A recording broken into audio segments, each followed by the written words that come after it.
حضرت انس رضی اللہ عنہ رسول اللہ صلی اللہ علیہ وسلم کا ارشاد بیان فرماتے ہیں، الانبیاء احیاء فی قبورہم یصلون۔ انبیاء کرام علیہ السلام اپنی قبروں میں زندہ اور نمازیں پڑھتے ہیں، اپنی قبروں میں زندہ ہیں اور نمازیں پڑھتے ہیں۔ اللہ تعالیٰ نے اللہ کے راستے میں شہید ہونے والوں کو قرآن مجید میں فرمایا بل احیاء، کہ اللہ کے راستے کے شہید مردہ نہیں ہیں، ان کو مردہ نہیں کہو، وہ زندہ ہیں۔ وہ انبیاء علیہ السلام کے خادم اور تابع ہیں، تو جو انبیاء علیہ السلام مخدوم اور مقتدا ہیں، شہداء کو یہ اعزاز ہے، تو انبیاء کرام علیہ السلام کو بطریق اولا یہ اعزاز ہے۔ اور یہ اعزاز صرف قیاس سے ثابت تو نہیں ہے، خود شہداء کی زندگی اس میں یہ تو نہیں فرمایا گیا کہ غیر انبیاء شہید ہوں تو انبیاء علیہ السلام شہید ہوں تو بھی آیت کے مطابق زندہ ہیں۔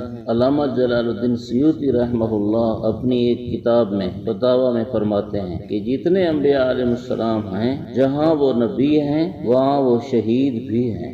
اور حضور نبی کریم صلی اللہ علیہ وسلم کو تو زہر دیا گیا، اور آپ صلی اللہ علیہ وسلم اپنی وفات کے قریب اس زہر کا اثر محسوس فرما رہے تھے، اور اس قسم کی تکلیف سے اس دنیا سے جانے والا بھی شہید ہے۔ تو حضور نبی پاک صلی اللہ علیہ وسلم اور دوسرے انبیاء علیہ السلام بھی شہید ہو کر بھی زندہ ہیں۔ قرآن مجید میں شہداء کے لیے لفظ عند ربہم آیا۔ امام مناوی رحمہ اللہ فرماتے ہیں کہ ان کے اپنے رب کے پاس زندہ ہونے کا مطلب یہ ہے کہ ان کی زندگی ایسی نہیں ہے جو ہمارے سامنے ظاہر ہو، جس طرح فرشتے زندہ ہیں اور چلتے پھرتے ہیں لیکن ہمیں نظر نہیں آتے، نہ ان کی زندگی ہمیں معلوم ہو سکتی ہے، ایسے ہی شہداء زندہ ہیں عند ربہم، لیکن وہ ایسے زندہ ہیں کہ ان کی زندگی ہمارے سامنے ظاہر نہیں ہو سکتی۔ حضور نبی پاک صلی اللہ علیہ وسلم معراج کی رات جو آپ کے ساتھ واقعات پیش آیا، آپ نے دیکھے، ان واقعات میں بیان فرماتے ہوئے آپ فرماتے ہیں کہ معراج کی رات میں حضرت موسیٰ علیہ السلام کی قبر کے پاس سے گزرا، وہ بیت المقدس کے پاس سرخ ٹیلا ہے، اس سرخ ٹیلے کے پاس حضرت موسیٰ علیہ السلام کی قبر ہے، اور میں نے انہیں دیکھا کہ وہ اپنی قبر میں کھڑے ہو کر نماز پڑھ رہے ہیں۔ آپ صلی اللہ علیہ وسلم کی زبان مبارک نے یہ زندگی بیان فرمائی اور آپ کی مبارک آنکھوں نے یہ زندگی دیکھی، تو ایمان کا تقاضا ہے التصدیق بجمیع ما جاء بہ النبی صلی اللہ علیہ وسلم، جو کچھ حضور صلی اللہ علیہ وسلم لے آئے اس سب کی تصدیق کرنا، یہی ایمان ہے۔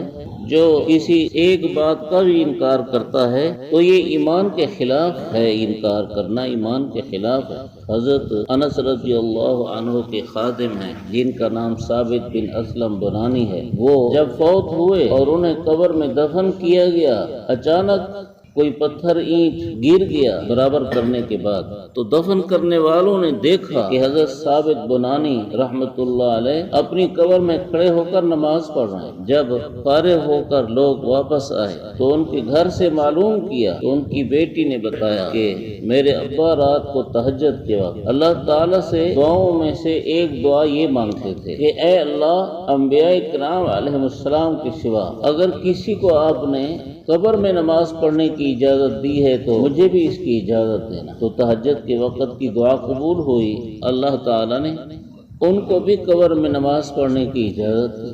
یہ تو نبی کے غلام کا حال ہے، تو نبی کا حال ایسا کیوں نہیں ہوگا؟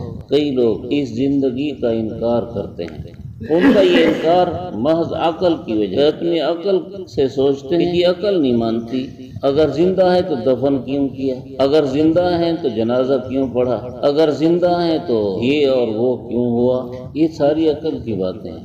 یہ تو جب قبر میں پہنچیں گے پھر پتہ چل جائے گا کہ قبر کی زندگی ہے یا نہیں۔ آدمی زندہ بھی ہوگا، جنازہ بھی پڑھا جائے گا، زندہ بھی ہوگا، اس کی وراثت تقسیم ہوگی، زندہ بھی ہوگا، اس کی قبر بنے گی، غسل دیا جائے گا، دفن کفن یہ سارا کچھ ہوگا، زندہ بھی ہوگا۔ تو وہ زندگی ایسی ہے جو کان سے سنی جانے والی نہیں، آنکھ سے دیکھی جانے والی نہیں، بس ایمان کا تقاضا ہے، ہمارے حواس کام کریں یا نہ کریں، ہم اس کو تسلیم کریں۔ قرآن شریف میں شہداء کی زندگی کے متعلق اللہ نے یہ لفظ فرما دیے وَلَٰكِن لَا تَشْعُرُونَ، تمہیں اس کی سمجھ نہیں آ سکتی، تو بس سمجھ نہیں آ سکتی۔ جب اللہ تعالیٰ نے فرما دیا تو اب سمجھنے کی کوشش کرنے کی کیا ضرورت ہے؟ یہ جو حدیث ہے اس کو 10-12 علماء نے، الانبیاء احیاء فی قبورہم یصلون والی حدیث 10-12 علماء نے لکھا ہے کہ بالکل صحیح حدیث ہے، لیکن نہ ماننے والے نہیں مانتے، اپنا ایمان خراب کرتے ہیں۔ حضور نبی پاک صلی اللہ علیہ وسلم کی اس پر بہت سی حدیثیں ہیں۔ آپ صلی اللہ علیہ وسلم نے اپنی زندگی مبارک بھی بیان فرمائی۔ آپ نے ارشاد فرمایا کہ میرے اس دنیا سے جانے کے بعد میرے اوپر تمہارا درود شریف پیش ہوگا۔ صحابہ رضی اللہ عنہم نے پوچھا کہ کیسے پیش ہوگا؟ آپ صلی اللہ علیہ وسلم نے فرمایا اللہ تعالیٰ نے انبیاء کے جسم زمین پر حرام کیے ہیں، زمین انبیاء کے جسموں کو نہیں کھاتی۔ فنبی اللہ حی یرزق، اللہ کا نبی زندہ ہوتا ہے، اس کو رزق ملتا ہے، تو زندگی کی وجہ سے تمہارا درود شریف مجھ پر پیش ہوگا۔ آپ صلی اللہ علیہ وسلم نے فرمایا جو میری قبر کے پاس درود شریف پڑھے گا وہ میں خود سنوں گا، جو دور سے پڑھے گا وہ فرشتوں کے ذریعے مجھ تک پہنچے گا۔ یہ سب زندگی کی علامات، نشانیاں اور دلائل ہیں، اس لیے ایمان کا تقاضا ہے کہ ان باتوں کا انکار نہ کیا جائے۔ الحمدللہ رب العالمین۔